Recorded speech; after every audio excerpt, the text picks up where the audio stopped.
네, TBC 클리닉 건강 365 주치 이근우 정형외과 전문의와 지금부터 함께하겠습니다. 네, 어서 오세요. 안녕하십니까. 안녕하십니까. 안녕하십니까. 영남대병원 정형외과에 근무하고 있는 이근우라고 합니다. 네. 네. 요즘 방학이잖아요. 집집마다 아이들이 집에 있다 보니까 우리 엄마들은 밥하는 것도 힘들지만 일단 네. 아이들하고 싸우는 게 참 힘들어요. 이게 그래요. 스마트폰을 너무 하다 보니까 아. 좀 답답하기도 하고 거북목 된다. 아무리 얘기해도 안 듣거든요. 네. 선생님께서 이 자리에 나오셨으니까 우리 아이들에게 한 말씀 좀 해주시죠. 네, 뭐 저는 일단 정형외과 척추 중에서도 경추를 주로 공부를 하고 있고요. 이 경추는 특히 다른 척추에 비해서 자세라든지 생활 습관과 상당히 영향성이 많습니다. 그래서 아기가 이제 뭐 텔레비만 본다든지 핸드폰만 보고 있으면 목이 앞쪽으로 굽어지는 거북목이나 일자목이 변형이 잘 생기고 이로 인해서 여러 경추 질환들이 생기기 때문에 그런 자세의 교정이 매우 중요한 게 맞습니다. 강호야, 선생님 말씀 잘 들었지?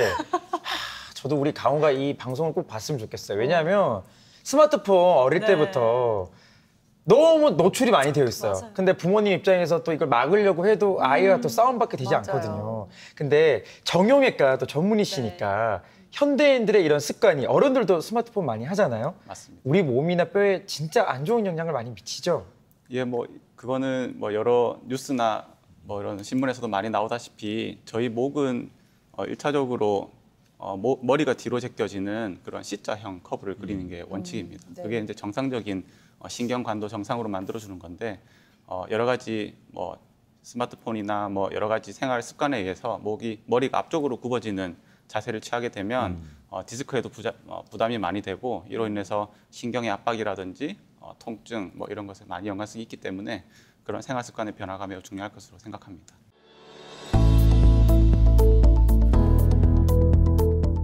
경추 3번부터 6번까지 척추의 불안정성 및 척수 압박으로 인해서 척수의 신호 강도 변화가 있는 척수증으로 소견이 관찰되고 지금 이학적 검사상에서도 척수증으로 의심할 만한 소견이 있습니다. 그래서 전후방 경추 유압 수술 및 감압 수술이 필요한 상태입니다.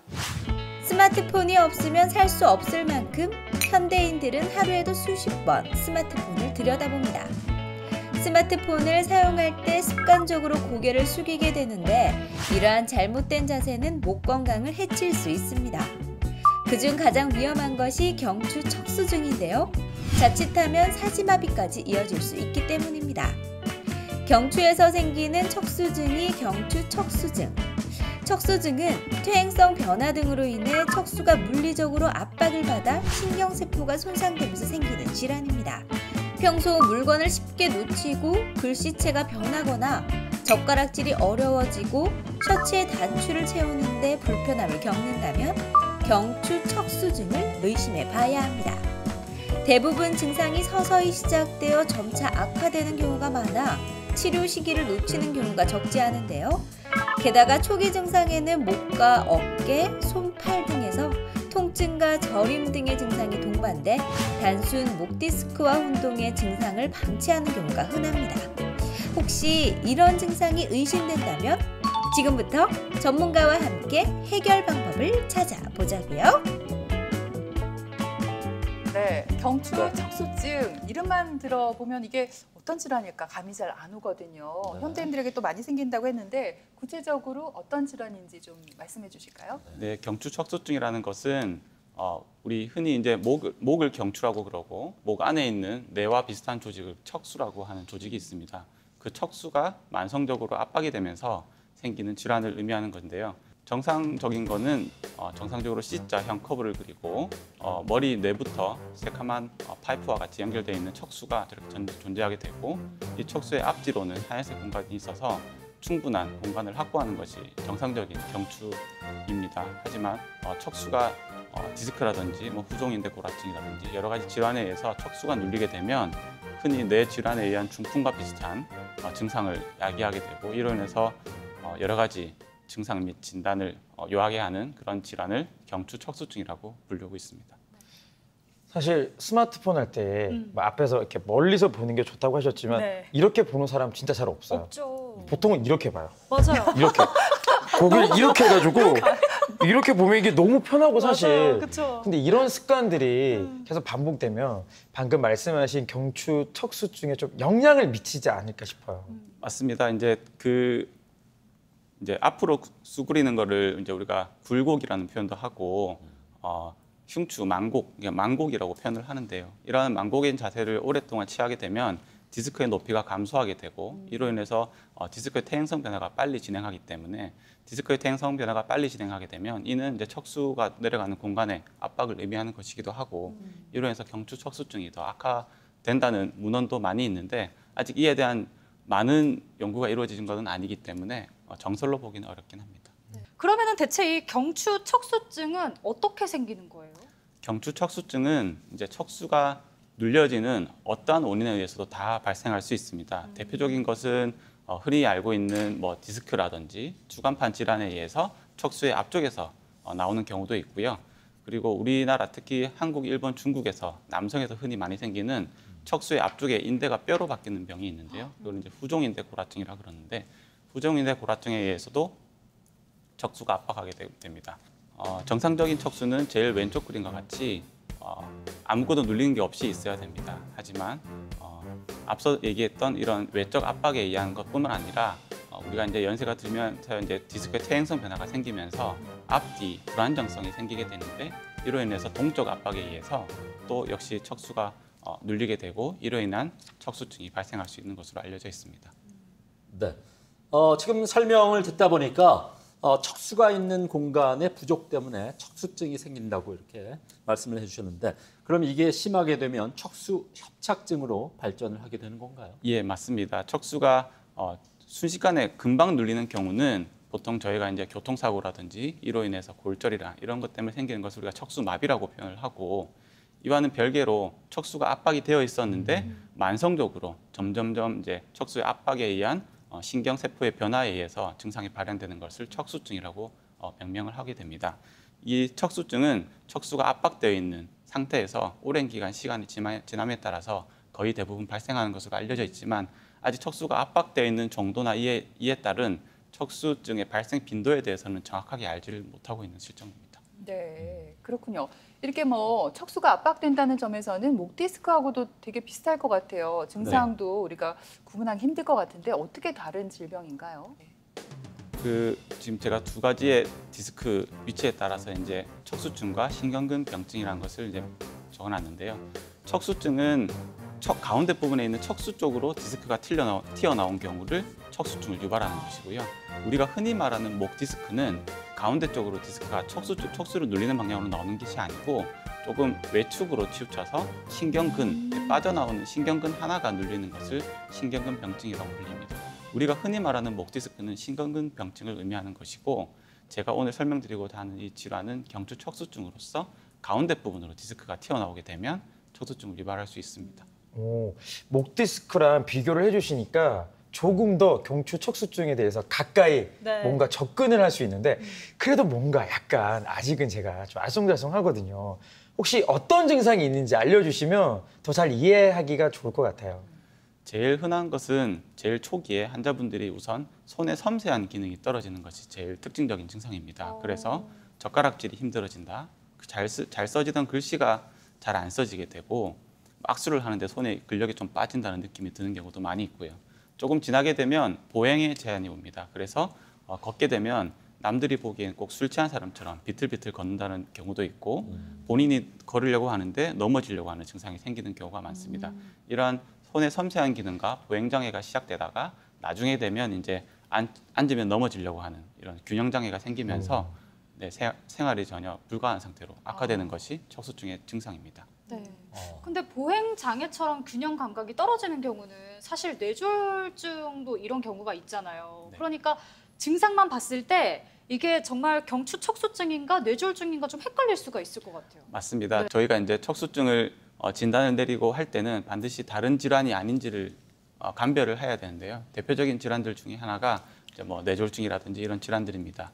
근데 특징적으로 뇌졸중의 경우에는 얼굴에서도 증상을 유발하게 되는데 뭐 비대칭 얼굴을 보인다든지 말이 어눌해진다든지 뭐 그런 뇌졸중에서 보이는 특징적인 얼굴, 목 위에서 생기는 증상을 없는 상태에서 뇌졸중과 비슷한 소견을 보인다면 감별할 수 있는 질환 중에 하나가 바로 이 경추척수증입니다. 네. 근데 이 경추척수증이 나중에 되면은 뭐 하반신 뭐 마비까지 올 수 있다 이런 위험도 있다는 말이 들려요. 이게 사실인지 궁금하고요. 또 이런 증상들이 초기에 우리가 깨달을 수 있게 나타나는지 아니면 나중 돼서야 나타나는지도 궁금합니다. 예, 그 척수증이라는 것은 이제 증상이 악화되고 말기의 증상으로는 방금 말씀하신 것처럼 하반신 마비뿐만 아니라 상하반신 다 마비가 올 수 있는 질환입니다. 그 분절 발생하는 위치에 따라서 상지뿐만 아니고 하지도 마비가 될 수 있는데요. 초반 증상은 아까 설명드린 것처럼 손의 어눌한 기능이나 보행 장애가 시작되었다가 약 3에서 5년 정도, 물론 그 경과 속도는 사람마다 다르긴 하지만 네. 한 적어도 5년에서 5년 이상 경과가 될 경우에는 보행 자체가 불가해서 거의 침대에서 생활하게 되는 그런 질환이기 때문에 처음부터 그렇게 증상이 악화된 상태에서 발견되는 경우는 없습니다. 그래서 처음부터 서서히 증상이 악화되는 거기 때문에 저희가 첫 증상이 발생하는 손의 어눌한 기능이라든지 보행 장애가 생겼을 때 전문의를 찾아뵙고 정확한 진단을 내리는 것이 그렇게 악화되는 것을 막을 수 있는 방법입니다. 이게 아무래도 뇌로 이어지는 신경 통로가 척수관이다 보니까 더 좀 무서운 질환이고 더 겁이 좀 나는 것 같습니다. 그 앞에서 이게 퇴행성 질환의 일종이라고 얘기를 해주셨잖아요. 네. 젊은 사람에게도 또 많이 발생하는지가 궁금해요. 실제 제 환자들 중에서는 10대 중학생도 많이 있습니다. 아, 그래요? 네, 그 이유는 아까 말씀하신 것처럼 야.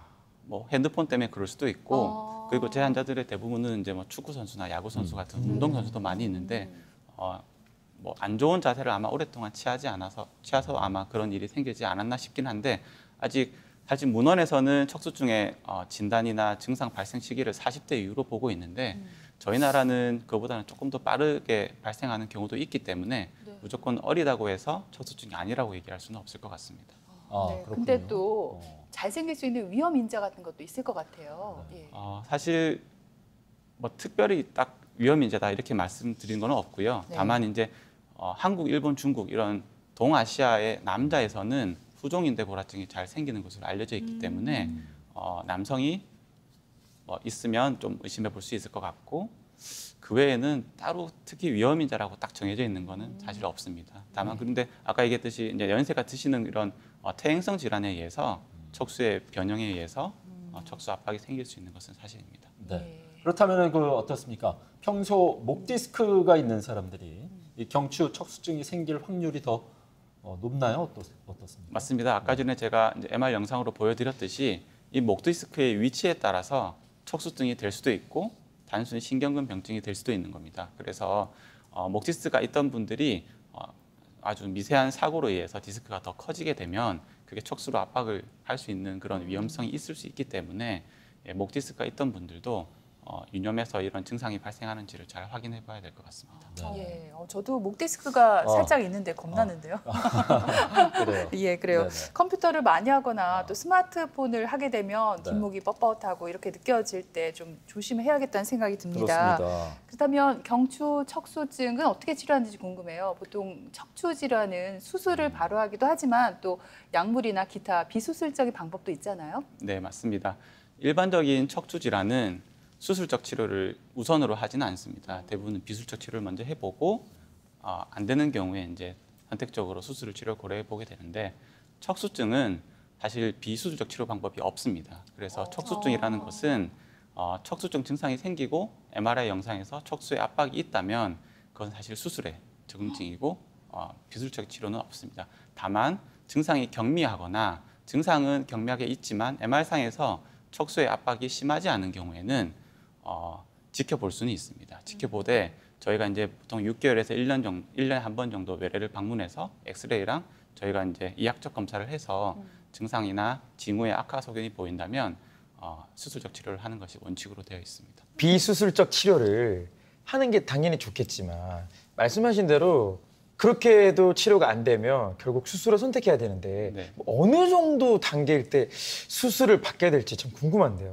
보통은 저희가 이제 수술적 치료를 고려하는 경우는 일단 저희 병원에 방문했다는 것은 증상이 있다는 걸 얘기합니다. 보통은 증상이 있어서 아까 말씀드린 것처럼 손의 어눌함 증상이라든지 보행 장애가 생기는 경우에 저희가 이제 확진을 위해서는 목 MRI를 찍어봅니다. 목 MRI 상에서 척수의 압박이 척수간 협착증이 50% 이상 있다든지 척수의 신호 강도 변화라고 해서 원래 척수는 좀 새카만 색깔인데 하얀 색깔로 변할 경우에 이제 이럴 경우는 증상과 MR 영상의 판독이 일치하기 때문에 수술적 치료를 하는 것이 원칙입니다. 근데 혹시나 네. 나이가 많은 고령 환자들은 네. 이 수술을 받기가 좀 쉽지는 않을 것 같거든요. 그쵸. 어때요? 저희가 나이 때문에 수술을 제한하지는 않습니다. 왜냐하면 척수증은 수술을 안 하게 되면 적절한 치료를 놓치게 되면 평생 누워 계셔야 됩니다. 오. 그렇기 때문에 나이가 많다고 해서 무조건 못하는 것이 아니고 마취할 수 있는 여건이 된다면 수술을 진행하고 있습니다. 그럼 가능하다면 수술을 꼭 할 수 있을 때 하는 게 제일 좋은 방법이겠네요. 네, 맞습니다. 그렇다고 뭐 무턱대고 다 수술할 필요는 없지만 맞는 증상이 있고 징후가 있고 MR 소견에서 척수 압박이 명확하다면 그러면은 수술적 치료를 하는 것이 원칙입니다.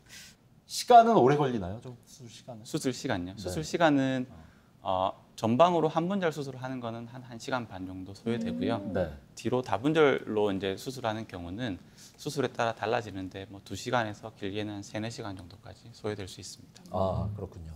일단 저렇게 그 수술을 하게 되면은 완벽하게 낫는지 궁금하고 또 회복하는 과정에 걸쳐서 아니면 이후에 후유증은 없는지 궁금하네요. 제가 조금 전에 설명드린 것처럼 이 척수증에 대한 수술의 결과는 수술 직전의 마비 정도가 제일 중요합니다. 수술 직전의 마비가 너무 심해서 걷지를 못하는 분이라면 무조건 마비의 후유증이 남게 됩니다. 그래서 일반적으로는 제 경험적으로 봤을 때는 보행이 어려웠던 분들은 결국에는 지팡이 보행을 하게 됩니다. 저희가 이제 수술하게 되면 1년에서 1년 반 정도까지 이제 회복할 수 있는 시간을 벌었다고 저희가 표현을 하는데요. 그 시간이 지나도 수술 전에 마비가 많이 심했던 분들은 정상적으로 복귀하기는 조금 어려운 게 사실이고, 그래서 이제 초기에 진단을 잘 내리고 적절한 시기에 수술적 치료를 하게 되면 예후도 좋고 악화되는 가능성도 없기 때문에, 그래서 제일 중요한 것은 수술 시기를 이제 잘 결정하는 것이 제일 중요하다고 생각합니다. 네. 네. 증상이 악화되기 전에 빨리 수술을 받아라 이런 맞습니다. 말씀이시죠. 네. 만약에 목 디스크 수술을 한 사람이 이 경추 척수증이 생길 수가 있는지 궁금하고, 이렇게 되면은 다시 또 수술을 할 수가 있나요? 보통은 이제 목 안에도 뼈가 7개나 있습니다. 그래서 보통 한 분절에 목 디스크 수술을 했다면 그 보통 디스크 수술은 유압 수술을 하는 거기 때문에 거기서 해야 될 운동을 그 윗분절에서나 그 아랫분절에서 일을 많이 하게 되고, 네. 그럼으로써 그 윗분절이나 아랫분절에서 다시 척수증이 생기는 경우가 종종 있습니다. 그럴 경우는 필요하다면 또 수술적 치료를 필요한 상황이라면 네. 할 수 있습니다. 그렇군요. 근데 척수증이 한번 생기면 네. 예전으로 다시 회복되는 건 좀 어렵지 않을까 싶기도 하고, 또 나는 뭐 비수술적 치료나 수술적 치료보다는 좀 자연 치료를 선택하겠다, 이런 분도 분명히 계실 것 같거든요. 가능한 일인가요? 첫 번째는 아까도 또 반복되는 답이지만 가장 적절한 시기에 치료를 받는 것이 제일 좋습니다. 그래서 수술 전에 마비가 적은 상태에서 조기에 진단이 되었고 조기에 감압 수술을 시행한다면 예후는 매우 좋다고 알려져 있습니다. 그래서 보통 이제 저한테 오시는 분들은 대부분은 젓가락질이 좀 안 되는 이런 손의 어눌함 증상이 시작될 때쯤 오시게 되고, 보통은 다 다른 병원에서 MR을 다 찍고 오시기 때문에 이런 경우는 수술하게 되면 한 6개월에서 1년 정도 지나면 회복이 거의 대부분 되는 것이 일반적입니다. 근데 이 척수증이 좀 안 좋은, 다른 질환에 비해서 좀 안 좋은 거는 척수증 이 증상이 진단되고 증상이 발생되었으면 10명 중에 7명은 악화되는 질환입니다. 2명은 그대로 있고요. 10명 중에 1명 정도만이 호전이 있는 것으로 알려져 있습니다. 그 자연 치료를 선택했던 그 분이 10명 중에 1명에 들어갈 수도 있겠지만 10명 중에 7명에 들어갈 확률이 더 높습니다. 그래서 이제 적극적인 전문의 척추 진료를 하시는 분들의 진료를 보고 그분 의견을 따르는 것이 저는 맞다고 생각합니다. 네, 말씀을 들어보니까 네. 정말 적절한 수술이 얼마나 중요한지 다시 한번 생각을 하게 되는데요. 그래요? 경추 척수증 수술을 하게 되면은 그 전에 있었던 뭐 마비 증상이라든지 저림, 통증이 자연스럽게 사라지게 되는지 궁금합니다. 첫 번째는 보통 척수증 환자는 통증이 심하지는 않습니다. 그런데 아주 일부 척수증 환자분들은 팔이나 상체, 다리 쪽으로 저림 감각을 많이 호소하게 되는데 네. 그런 극심한 저림은 수술 직후에 거의 없어지는 것으로 알려져 있습니다.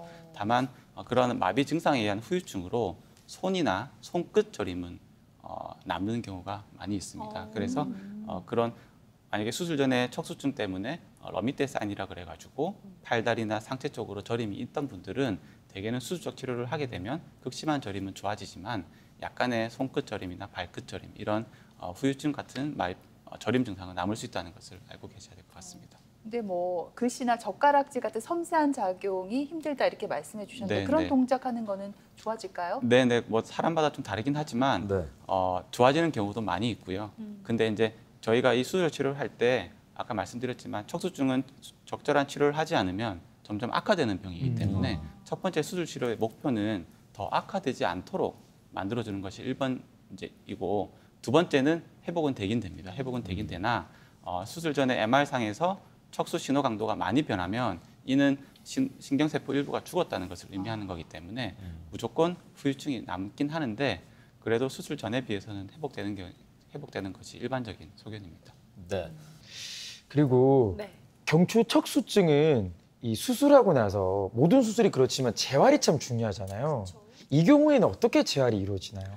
맞습니다. 그래서 이제 아까 얘기했듯이 이 척수증의 특징이 손 기능, 이 작업이 어려워지고 보행이 어려워집니다. 그래서 저희도 수술하게 되면 재활학과 협진해서 수술 직후부터 이제 재활 치료를 시작하게 되는데 작업 치료라든지 손의 기능을 개선시켜주는 근육 강화 운동이라든지 그다음에 보행 재활 처음에 보행이 어려웠던 분들은 작업 치료사의 도움하에 보행 재활을 적극적으로 시행하면 재활을 하지 않는 것에 비해서 하는 것이 훨씬 더 예후가 좋은 것으로 알려져 있기 때문에 적극적인 근력이나 보행 재활 치료가 필요한 상황입니다. 집에서는 그러면 어떠한 좀 혼자 운동을 할 수 있을까요? 병원을 가지 못하는 경우도 있잖아요. 그럴 수 있죠. 그래서 보통은 이제 손 기능이 떨어지신 분들은 고무공이나 이런 말랑말랑한 공을 사서 계속 네. 이제 손에 자극을 주라고 제가 말씀을 드리는 경우가 많고 두 번째는 작업 치료를 하면서 그 방법을 이제 재활 치료하는 과정에서 배워가지고 집에서 그대로 반복하라고 설명을 드리고 그다음에 세 번째는 넘어지지 않는 조건 하에 케인이나 이런 지팡이를 하나 짚고 열심히 보행을 해서 신경을 자극을 주라고 말씀을 드립니다. 이 경추 척수증이 일단 초기에 좀 치료를 빨리 하는 게 정말 중요할 것 같고 다시금 느끼는 거지만 정말 평소의 자세가 얼마나 중요한가 이것도 느끼게 됩니다. 네. 근데 사실 안 아픈 게 제일 좋잖아요. 맞습니다. 미리 좀 예방할 수 없을까요? 예방할 수 있으면 얼마나 좋겠습니까? 근데 이 척수증이 누가 생기고 누가 생기지 않고 그걸 알 수가 없습니다. 우리 인간은 모든 사람들이 다 나이가 들어가고 퇴행성 변화가 오는데 그 퇴행성 변화 과정 중에서 아주 일부 환자분만이 척수증을 발견하고 수술적 치료를 받게 되기 때문에 사실 어떤 경우에 더 많이 생기고 그런 거에 대해서는 알 수는 없는데 제일 중요한 것은 척수증은 초기 증상을 잘 캐치를 해서 초기에 잘 치료를 받는 것이 제일 좋은 결과를 가질 수 있습니다. 또 예방을 위해서 우리가 조심해야 될 자세나 뭐 생활 습관 같은 것도 있을 것 같아요. 네, 맞습니다. 이 척수증은 아까 말씀드린 것처럼 목뼈가 앞쪽으로 구부러지는 거북목 자세가로 변형이 되게 되면 척수가 앞쪽으로 전방으로 전이가 되게 되고 이 자체가 척수를 압박하는 자세를 취하게 됩니다. 그래서 항상 목은 머리가 약간 뒤쪽으로 넘어가 있는 C자형 커브를 그리는 것이 제일 좋습니다. 그래서 앞쪽에 이렇게 숙여서 하는 자세보다는 뒤로 이렇게 목을 약간 들고 뒤로 이렇게 하는 자세가 좋습니다. 그렇군요. 네. 알겠습니다. 저희도 이렇게 방송할 때 카메라 앞에 놓고 이렇게 네. 방송을 하는데 너무 이렇게 앞쪽으로 막 이렇게 들이대고 하면 안 될 것 같아요. 그렇죠? 네, 조심하겠습니다. 바른 자세로 이렇게 정보를 전해드리도록 하겠습니다. 자, 오늘 아주 중요한 경추 질환에 대해서 함께 알아본 시간이었습니다. 네. 오늘 자세한 정보 알려주신 이근우 교수님 좋은 말씀 감사드립니다. 네, 고맙습니다. 고맙습니다. 감사합니다. 감사합니다.